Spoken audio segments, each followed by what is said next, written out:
नमस्कार, eighty news today में आपका स्वागत है और हम आपके लिए लेके आए हैं देश दुनिया की 25 बड़ी खबरें जो आपके काम की होती हैं और आपकी जानकारी को बढ़ाती हैं। और अगर अभी तक आपने इस चैनल को सब्सक्राइब नहीं किया है तो सब्सक्राइब कर लीजिए ऐसी नई रोज अपडेट पाने के लिए। तो देख लेते हैं सबसे पहली खबर। विश्व उपभोक्ता अधिकार दिवस पर ई कॉमर्स नीति लॉन्च। आज विश्व उपभोक्ता अधिकार दिवस के अवसर पर केंद्र सरकार ने डिजिटल उपभोक्ता संरक्षण नियमावली 2026 जारी की। इसके तहत अब ऑनलाइन शॉपिंग साइट्स को शिकायतों का निवारण मात्र 24 घंटे के भीतर करना होगा। उपभोक्ता मामलों के मंत्री ने कहा कि डिजिटल युग में ग्राहकों का भरोसा बनाए रखने के लिए भ्रामक विज्ञापनों और डार्क पैटर्न्स पर भारी जुर्माने का प्रावधान किया गया है। अगली बड़ी खबर है मिशन गगनयान क्रू मॉड्यूल के पैराशूट ड्रॉप का सफल परीक्षण। इसरो ने आज झांसी के बबीना फील्ड फायरिंग रेंज में गगनयान मिशन के क्रू मॉड्यूल के लिए पैराशूट रिकवरी सिस्टम का सफल परीक्षण किया। 5 किलोमीटर की ऊंचाई से गिराए गए मॉड्यूल को उन्नत पैराशूटों ने सुरक्षित रूप से जमीन पर उतारा। इसरो प्रमुख ने बताया कि अंतरिक्ष यात्रियों की सुरक्षित लैंडिंग के लिए यह तकनीक सबसे महत्वपूर्ण है। यह परीक्षण साबित करता है कि भारत का अंतरिक्ष मिशन सुरक्षा के उच्चतम मानकों पर खरा उतर रहा है। अगली बड़ी खबर है सुप्रीम कोर्ट समान नागरिक संहिता पर सर्वदलीय बैठक का सुझाव। सुप्रीम कोर्ट ने आज यूसीसी पर सुनवाई के दौरान केंद्र सरकार को सुझाव दिया कि इस संवेदनशील विषय पर आम सहमत बनाने के लिए एक विशेष सर्वदलीय बैठक बुलाई जाए। अदालत ने कहा कि कानून ऐसा होना चाहिए जो संवैधानिक अधिकारों और सामाजिक विविधता के बीच संतुलन बनाए रखे। कोर्ट ने यह भी स्पष्ट किया व्यक्तिगत कानूनों में सुधार की प्रक्रिया पारदर्शी और समावेशी होनी चाहिए। अगली बड़ी खबर है मिशन शक्ति के तहत देश का पहला एआई डिफेंस हब शुरू। रक्षा मंत्री राजनाथ सिंह ने आज बेंगलुरु में देश के पहले artificial intelligence defence excellence hub का उद्घाटन किया। यह केंद्र स्वायत्त हथियारों, साइबर सुरक्षा और खुफिया सूचनाओं के विश्लेषण के लिए एआई तकनीक विकसित करेगा। मंत्री ने कहा कि भविष्य के युद्ध अब केवल सीमाओं पर नहीं बल्कि एल्गोरिदम के जरिए लड़े जाएंगे और भारत इस तकनीक में दुनिया का नेतृत्व करने के लिए पूरी तरह तैयार है। अगली बड़ी खबर है नेशनल हाईवे पर ग्रीन कॉरिडोर के लिए 50,000 करोड़ का फंड। सड़क परिवहन मंत्रालय ने आज देश के 10 प्रमुख नेशनल हाईवे को पूरी तरह ग्रीन बनाने के लिए 50,000 करोड़ रुपए के बजट की घोषणा की। इसके तहत इन राजमार्गों के दोनों ओर सघन पौधारोपण किया जाएगा और हर 20 किलोमीटर पर इलेक्ट्रिक वाहन चार्जिंग स्टेशन स्थापित किए जाएंगे। नितिन गडकरी ने कहा कि हमारा लक्ष्य पर्यावरण के अनुकूल परिवहन बुनियादी ढांचा तैयार करना है ताकि कार्बन का उत्सर्जन कम किया जा सके।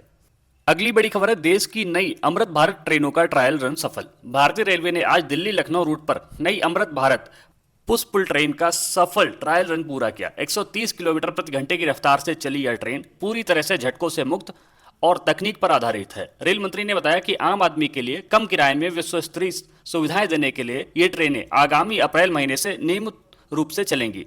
इसमें सीसीटीवी और सेंसर आधारित सफाई व्यवस्था भी दी गई है। अगली बड़ी खबर है शिक्षा मंत्रालय का one nation one student ID अभियान। शिक्षा मंत्रालय ने आज अपार कार्ड योजना के तहत देश के 20 करोड़ छात्रों का पंजीकरण पूरा होने की घोषणा की। यह एक डिजिटल आईडी है जिसमें छात्र की प्राथमिक शिक्षा से लेकर उच्च शिक्षा तक का सारा डेटा और डिग्री सुरक्षित रहेगी। मंत्री ने कहा कि इससे फर्जी डिग्री के मामलों पर रोक लगेगी और छात्रों को स्कॉलरशिप या नौकरी के आवेदन में दस्तावेजी झंझटों से मुक्ति मिलेगी। अगली बड़ी खबर है नेशनल साइबर क्राइम हेल्पलाइन 1930 का फेस आईडी फीचर लॉन्च। गृह मंत्रालय ने आज अपनी साइबर हेल्पलाइन को और अधिक सुरक्षित बनाने के लिए face ID verification feature launch किया। अब शिकायतकर्ता वीडियो कॉल के जरिए अपनी पहचान प्रमाणित कर सकेंगे जिससे शिकायतों के फर्जी होने की संभावना खत्म हो जाएगी। सरकार ने बताया कि इस तकनीक से रियल टाइम में बैंक खातों को फ्रीज करना भी तेज हो गया है। यह डिजिटल सुरक्षा की दिशा में एक क्रांतिकारी सुधार है। अगली बड़ी खबर है ईरान इजरायल युद्ध, संयुक्त राष्ट्र मानवीय गलियारों के लिए किया समझौता। पश्चिम एशिया में चल रहे भीषण युद्ध के बीच संयुक्त राष्ट्र की मध्यस्थता से आज रूस, अमेरिका और ईरान के बीच एक सीमित शांति गलियारा बनाने पर सहमति बनी है। इसके तहत अगले 72 घंटों के लिए विशेष रूटों पर हवाई हमले रोके जाएंगे ताकि गाजा और लेबनान में भोजन और दवाइयां पहुंच सकें। अगली बड़ी खबर है डोनाल्ड ट्रंप का ग्लोबल एनर्जी कोएलिशन का प्रस्ताव। अमेरिकी राष्ट्रपति डोनाल्ड ट्रंप ने आज वाशिंगटन में दुनिया के प्रमुख तेल उत्पादक देशों के लिए ग्लोबल एनर्जी कोएलिशन बनाने का प्रस्ताव रखा। ट्रंप ने कहा कि तेल की कीमतों में स्थिरता लाने और ओपेक के प्रभाव को कम करने के लिए यह गठबंधन जरूरी है। उन्होंने भारत को भी इस गठबंधन में शामिल होने का न्योता दिया। इस प्रस्ताव ने अंतर्राष्ट्रीय ऊर्जा बाजार और कूटनीति में नई सरगर्मी पैदा कर दी है। अगली बड़ी खबर है चीन ने लॉन्च किया दुनिया का पहला एआई संचालित मालवाहक जहाज। चीन की एक टेक कंपनी ने आज शंघाई बंदरगाह से दुनिया के सब पहले पूरी तरह से एआई संचालित मालवाहक जहाज को रवाना किया। यह जहाज बिना किसी इंसानी क्रू के समुद्र की लहरों को पार करेगा और रियल टाइम में मार्ग की बाधाओं को पहचानेगा। चीन का दावा है कि इससे समुद्री व्यापार की लागत 30% कम हो जाएगी। हालांकि अंतर्राष्ट्रीय समुद्री संगठनों ने सुरक्षा और रोजगार के मुद्दे को लेकर इस तकनीक पर चिंता जताई है। अगली बड़ी खबर है उत्तर प्रदेश से। अयोध्या में राम मंदिर के पास पिलग्रिम हाईटेक सिटी का काम शुरू। मुख्यमंत्री योगी आदित्यनाथ ने आज अयोध्या में 1200 एकड़ में बनने वाली पिलग्रिम हाईटेक सिटी का शिलान्यास किया। इस सिटी में भक्तों के लिए एआई संचालित होटल, डिजिटल म्यूजियम और अत्याधुनिक स्वास्थ्य केंद्र होंगे। मुख्यमंत्री ने कहा कि अयोध्या को दुनिया की सबसे सुंदर धार्मिक नगरी बनाना हमारा संकल्प है। इस प्रोजेक्ट से क्षेत्र में करीब 1 लाख लोगों को रोजगार मिलेगा और यह वैश्विक पर्यटन का मुख्य केंद्र बनकर उभरेगा। अगली बड़ी खबर है यूपी से। वाराणसी के सरकारी अस्पतालों में ड्रोन एम्बुलेंस सेवा का सफल परीक्षण। वाराणसी के बीएचयू और जिला अस्पताल के बीच आज देश की पहली ड्रोन एम्बुलेंस सेवा का सफल ट्रायल किया गया।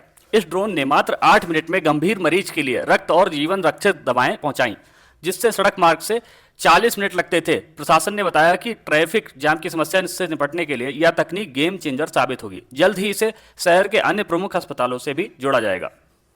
अगली बड़ी खबर है राजस्थान से। जैसलमेर में स्मार्ट बॉर्डर पर लेजर फेंसिंग शुरू। सीमा सुरक्षा बल बीएसएफ ने आज जैसलमेर की अंतर्राष्ट्रीय सीमा पर पहली बार स्वदेशी लेजर फेंसिंग सिस्टम को पूरी तरह सक्रिय कर दिया। यह सिस्टम घने कोहरे और अंधेरे में भी घुसपैठ की हर कोशिश को नाकाम कर देगा। महानिदेशक ने बताया कि अब बॉर्डर की सुरक्षा में मानव निगरानी के साथ साथ एआई का भी पहरा होगा। यह तकनीक पाकिस्तान की ओर से होने वाली ड्रोन तस्करी को रोकने में भी बेहतर कारगर साबित होगी। अगली बड़ी खबर है यूपी। नोएडा में बन रहा देश का पहला एआई संचालित मॉल। ग्रेटर नोएडा में आज देश के पहले पूरी तरह से आर्टिफिशियल इंटेलिजेंस द्वारा प्रबंधित मॉल का उद्घाटन किया गया। इस मॉल में रोबोटिक सुरक्षा, एआई आधारित पार्किंग और स्मार्ट शॉपिंग असिस्टेंट की सुविधा है। सरकार ने बताया कि यह प्रोजेक्ट यूपी में हाईटेक निवेश का प्रतीक है। मॉल में प्रदूषण कम करने के लिए विशेष एयर प्यूरिफायर सिस्टम और सौर ऊर्जा का उपयोग किया जा रहा है, जो इसे पर्यावरण के अनुकूल भी बनाता है। अगली बड़ी खबर है आईपीएल 2026 से रोहित शर्मा बने मुंबई इंडियंस के मेंटर सह खिलाड़ी। मुंबई इंडियंस ने आज एक चौंकाने वाली घोषणा की कि रोहित शर्मा आगामी सीजन के लिए टीम के मेंटर के साथ साथ एक खिलाड़ी के रूप में भी सक्रिय रहेंगे। रोहित ने कहा कि वे अपनी टीम के युवा खिलाड़ियों को तराशना चाहते हैं और मुंबई को छठी बार खिताब जिताने में मदद करेंगे। इस घोषणा के बाद मुंबई इंडियंस के फैंस के बीच भारी उत्साह देखा जा रहा है। टीम के कोच ने इसे हिटमैन युग की नई शुरुआत बताया है। अगली खबर है एप्पल ने लॉन्च किया iPhone 17 with solar charging bank. Apple ने आज वैश्विक बाजार में अपना नया आईफोन 17 प्रो सोलर लॉन्च किया है, जिसकी बैक पैनल पर विशेष पारदर्शी सोलर लेयर दी गई है। यह फोन सूर्य की रोशनी में खुद को चार्ज करने में सक्षम है। एप्पल के सीईओ ने कहा यह पर्यावरण संरक्षण की दिशा में एक क्रांतिकारी कदम है। भारत में इसकी कीमत 1,35,000 रुपए से शुरू होगी। टेक विशेषज्ञों ने इसे ग्रीन टेक फीचर को स्मार्टफोन की दुनिया में अगली बड़ी क्रांति बताया है। अगली बड़ी खबर है गूगल का एआई टूल दृष्टिबाधितों के लिए लॉन्च। गूगल ने आज दृष्टिबाधितों लोगों के लिए एक विशेष एआई टूल एआई आई लॉन्च किया, जो स्मार्टफोन कैमरे के जरिए आसपास के वातावरण का रियल टाइम ऑडियो वर्णन करेगा। यह टूल वस्तुओं, लोगों के चेहरे और यहां तक कि लिखे हुए टेक्स्ट को भी पढ़कर सुनाएगा। गूगल ने बताया कि यह प्रोजेक्ट एआई फॉर ह्यूमैनिटी का हिस्सा है। भारत में इस ऐप का 12 स्थानीय भाषाओं के सपोर्ट के साथ जारी किया गया है। अगली बड़ी खबर है इसरो का चंद्रयान 4 मिशन लैंडर का सफल थर्मल परीक्षण। इसरो ने आज चंद्रयान 4 मिशन के लिए विशेष रूप से डिजाइन किए गए थर्मल लैंडर का सफल परीक्षण पूरा किया। यह लैंडर चंद्रमा के दक्षिणी ध्रुव की अत्यधिक ठंड और रात के समय के तापमान को झेलने में सक्षम है। इसरो प्रमुख ने बताया कि इस मिशन का मुख्य उद्देश्य चंद्रमा की मिट्टी के नमूने लेकर वापस पृथ्वी पर आना है। यह भारत का अब तक का सबसे जटिल मिशन होगा, जिसके लिए रॉकेट की पेलोड क्षमता को भी बढ़ाया गया है। अगली बड़ी खबर है एलन मस्क का भारत दौरा संपन्न, 5 लाख नए रोजगार की उम्मीद। एलन मस्क ने आज अपनी 2 दिवसीय भारत यात्रा के समापन पर $25 बिलियन के कुल निवेश समझौतों पर हस्ताक्षर किए। इसमें टेस्ला की गीगा फैक्ट्री और स्टारलिंक का R&D रिसर्च सेंटर शामिल है। मस्क ने प्रधानमंत्री मोदी को भविष्य का एक टेक्नोलॉजी विजनरी बताया। इस डील के बाद भारत में प्रत्यक्ष और अप्रत्यक्ष रूप से 5 लाख नए रोजगार पैदा होने की उम्मीद है। मस्क ने वादा किया कि वे जल्द ही भारत में अपना एआई सुपर कंप्यूटर भी स्थापित करेंगे। अगली बड़ी खबर है ईरान इजराइल अमेरिका युद्ध से। अमेरिका और इजराइल ने ईरान के इस्फहान शहर पर भारी मिसाइल हमले किए। 15 से ज्यादा इंपैक्ट की रिपोर्ट। ट्रंप ने कहा तेहरान से कोई डील नहीं। युद्ध 16वें दिन में पहुंच गया है। दुनिया में तनाव चरम पर। अगली खबर है एलपीजी संकट पर सरकार की बड़ी कार्रवाई। देश के कई राज्यों में एलपीजी सिलेंडर की कमी को लेकर लोगों को भारी परेशानी का सामना करना पड़ा। सरकार ने कालाबाजारी रोकने के लिए देश भर में 1400 से अधिक जगहों पर छापेमारी की।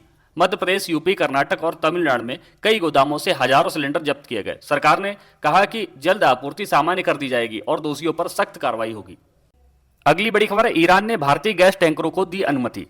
मध्य पूर्व में बढ़ते तनाव के बीच ईरान ने भारत के 2 गैस टैंकरों को होर्मुज जल डमरू मध्य से गुजरने की अनुमति दे दी है। दोनों जहाज लगभग 92,000 टन एलपीजी लेकर भारत की ओर रवाना हो चुके हैं। ईरान के राजदूत ने कहा कि भारत के साथ उनके पुराने और भरोसेमंद संबंध है, इसलिए भारतीय जहाजों को किसी तरह की बाधा नहीं होगी। और अब देख लेते हैं सोना चांदी की कीमतें।